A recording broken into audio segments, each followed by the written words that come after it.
the Aegis the Immortal VP. Naku, lakad mo tatang. Normally. I would have liked it. I think PA can work here, XERXIA. Wait a second, how are you gonna lane this? Okay, it is a make sure stream is working properly. If I alt tab, we are dropping some frames for a second, but that's just Dota. Try and trade through it, try and last it through it. Bristle gets disposed of under the tower. It's not like he minds a couple of tower hits. And Scardylicious, he has LFT behind his name. It's ran it by 2 people. Dies, and that is now a good start for Neon. This is exactly what they've been looking for.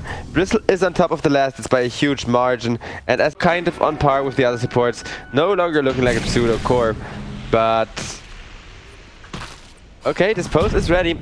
Disposing him back up the mountain. The Kiro dual breath, Ice Path, but Tiny comes on in. Going for a gank. Zeus has the ultimate though. Makes 1 kill, makes 2 kills. Lucify actually, see what I mean? He's running down to position 3 right now. He is running down Enryu. And a bang comes in, but what can he really do there? He decides to just rebound into T. He instead disposes him, and Disruptor a lot more susceptible to that Eidolon damage. It's gonna be enough, and now with the Eidolon splitting, they may still be able to turn on Lucify. Bristle trying to save Doom, but Bang did have a full ward, or wand actually, and yeah, nice. Twice as valuable, right? And Enigma, he does have the black hole. The Midnight Fuels as well. Are they gonna try? Yes, they are gonna try to just go on the Bristleback with the Unleash, and all of those Unleash hits coming in from the front. Scardylicious, he gets this post. A bang, Unleash. Ooh, he is gonna go down. Is the urn gonna do enough damage? I don't think it will. Bristleback teleporting out, and instead Enryu on the Enigma gets turned on. That's a one-man blackback to be stunned enough so you can hit him to half health from the front. Then when he's half health, obviously, go break. Fan of Knives got you covered. Lucify will go for a kill and a bang. And Enigma plus Marcy doesn't seem to be working out so great. Zeus, he got doomed up. That's a huge doom. Scardylicious though, there is the PA, and for now you can hit him from behind. Important Bristleback kill. He can get himself more core items, and if you win a fight, let's say based off the exorcism, wow, speak of the devil. Or more like speak of the exorcism, I guess. Marcy trying to slow down the Death Prophet, breaks the link, and black hole, there it is. Use ultimate just to make absolutely sure they die before the Death Prophet ultimate causes too much damage. Tiny comes in with a nice avalanche, and Death Prophet thanks to the Spirit Siphon is gonna live with every single one of those stacks applied, and we're already at the 7. He in a bit of trouble. He dropped a zoning ultimate, dispose on the Doom, and there is a 2-man black hole. It wasn't quite 2-man, but Death Prophet couldn't cancel that move command in time. Bristleback, he goes down the first time, meaning you have taken Aegis away from XERXIA's hands. That is very freaking important, as now Bristleback, he is actually ahead of the PA. So the Midnight Fuels to make things a little more difficult. Whoa-oh. He goes down looking for another great ult setup. This time around, he is not gonna find it. Even the zoning ult to disable blink daggers and force people to kind of... Oh, Lucify. Almost the follow-up kill, and with that BKB. What I also find really busted is Heavenly Jump with Aghanim's Shard, because it's 100 magical damage. That's not a lot. But then you add 10% of Tiny's current health. That's 300 damage to you. So your movement... Ooh, that lucky bash. Oh no, that wasn't Lucky Bash, that was actually Fire. But with a meta this weird and a Doom even weirder, and to be expected, that could be a huge kill on the Tiny. Tiny goes on down. Okay, that's a wise move.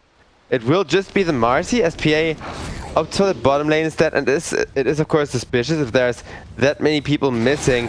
And now they are surrounded on the side of XERXIA. But Neon aren't quite able to spring the trap with that Doom on the Zeus. Zeus now dead for 70 seconds. 70-second death timer at the 30-minute mark. That's pretty big. This Zeus, he may not be that fat in terms of gold, but he is level 20. He's definitely a force to be reckoned with. Bristol, who's had a really good game, is only level 22. And that after playing aggressive with the Aegis. XERXIA, they have been trying to get the tower for a while and finally getting it. Yeah, that's gonna be pretty satisfying to them. Bristle is broken, and ooh, that crit They do manage to kill him thanks to Zeus' percentage-based damage, and Enigma doomed up to prevent that black hole from happening, but Fortune Soul, thanks to a little bit of help from his support, they do have sufficient damage to burst down the Bristle, him being ahead of PA or not. And down goes Avatar Mode, traded for Teehee. You're not quite happy with that. Fortune Soul once again fan of knives, but Fortune Soul goes on down, and neither team really win the fight. It's just gonna be mid game 2, more around the 20-minute mark, and I'm not even kidding with that. The push was so strong, and now, you know what else is so strong? Exorcism being found on a silenced use. Fortune Soul, he goes ham, one-man black hole on the Death Prophet, just making sure they are out of that exorcism damage. PA, she gets jumped on by the Bristleback. Bristleback just kind of ignoring her for now, trying to get the stacks to build up first. And he's broken, but as you can see, the damage stays. It's not like the warpaths instantly get removed, it's just that you can't refresh their duration for 3 seconds. I don't think he minds that. Deep ward, and both teams are gonna fight under each other's vision. Guess what? The Enigma says, you are dead on the Bristleback. Bristleback forced to buy back. That is the big kill you've been looking for. Thanks to the Midnight Pulse, thanks to the pure damage from the hole, they actually do manage to tear through Bristle. PA, she may not have the greatest matchup against him, but this means if he does just make one blunder, oh, there's the doom though. That means PA is probably dead. Yeah, that's gonna be a dead PA. And Bristle, if he makes one blunder, he would have lost the game. But he doesn't make a blunder there, only kills the enemy hard carry for almost 100 results to check if they're roaching, and indeed, yes, they are.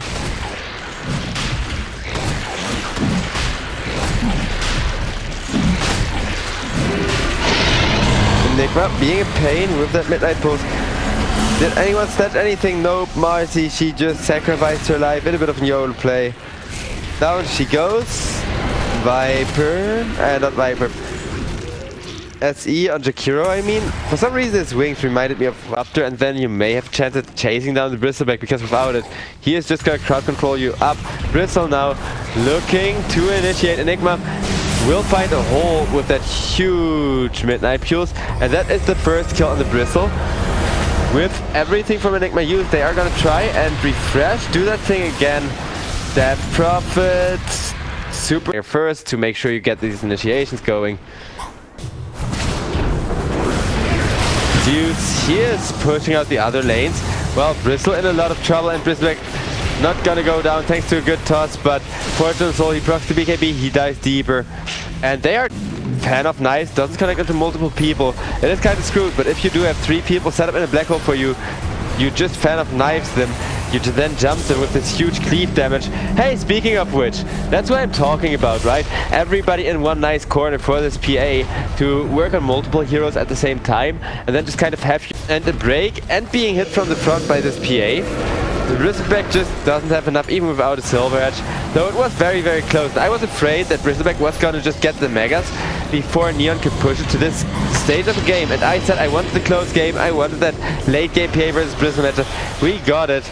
Now, with this Exorcism, I think the game is kind of decided. But it's been a good run. It's been a very nice second series after that first one being kind of one-sided. And it's only the first game of the second series, so let's hope XERXIA aren't tilted, but instead motivated, saying, okay guys, we got this close, next time just don't. To deal with Zeus' tiny Winter Wipe, there's 3 low armor heroes. The Terrorblade, you cannot kill with TA. Razor, you also cannot kill with TA. Razor is actually a bit of a problem for the puns, but still talk a hilarious amount of, well, it's not trash talk, because it's respectful and all, but you know, shit posting, I guess you could say, where you're just coming in. So one of the things I love to remind my chat of is the flash heap count, because flash heaps, they matter so much nowadays. And Skylinish is gonna start off with one immediately, going into this one. Something greedier. But here, against this Terrorblade, Neon are the greedy ones. SE, meanwhile, he wants to go for, I think, a tower deny play, but all he gets to do is die. 3, opting for an early Ring of Help. I wonder if it's gonna be a Vanguard Punch or something. Nice cookie, breaking that link. Punch gets tossed back in. He does press that damage reduction, tries to get himself under the tower. But even if you block all the rods, and this is such an easy game, but how do you shut down, how do you gank this Terrorblade? Look at this. This is what I mean. It's nighttime and your illusion is just gonna beat the crap out of you as this Night Stalker. With the meta now being procced at night, he cannot aggro at all. And that's gonna be Marcy and Ty. I thought Windhoven could be in trouble there. They would love to go for a dive, but Fortunate Soul is now bottom lane. A beautiful avalanche to cancel Teehee's TP. And are they gonna... Zeus getting slowed up, getting stunned. Now, okay. I was waiting for that dispose to come in, but they perfectly patiently wait for the TP to get procced SE. As you can see, he goes into negative armor territory pretty much instantly. Pudge comes by, says, thank you for the strength, it's just not the greatest of gold value. But Pudge is third in net worth, and the one he is creating space for is getting space. Beautiful hook on that Tiny. Try sidestepping this, he says, as he does land a kill on a bang.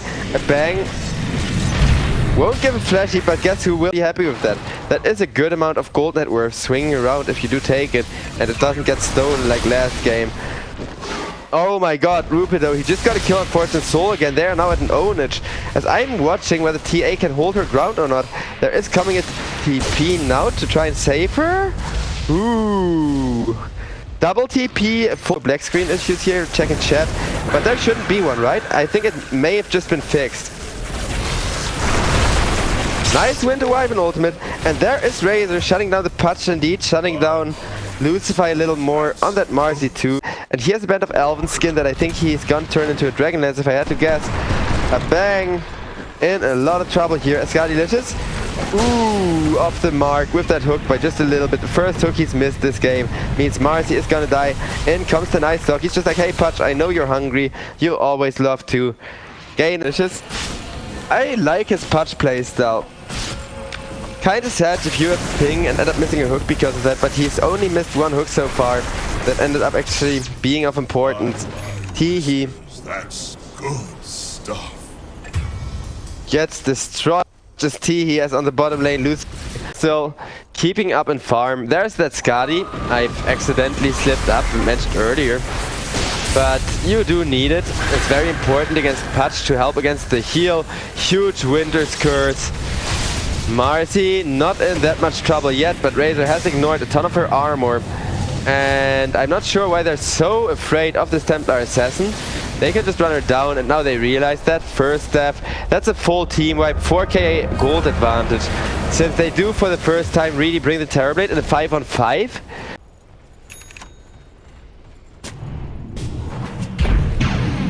Dispose into the Pudge.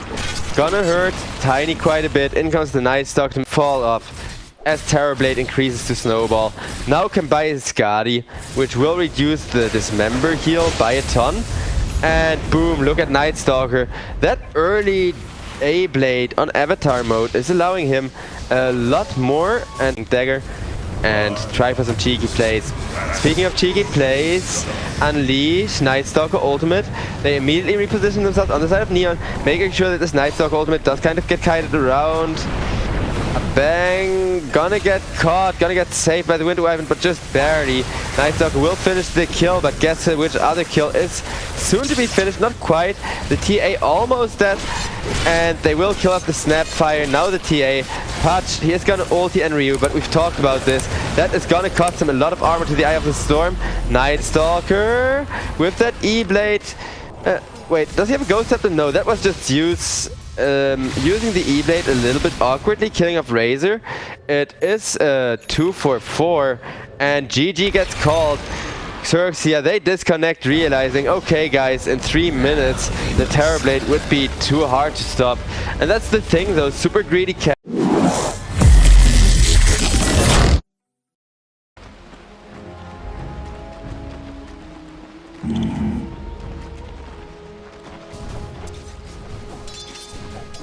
Right.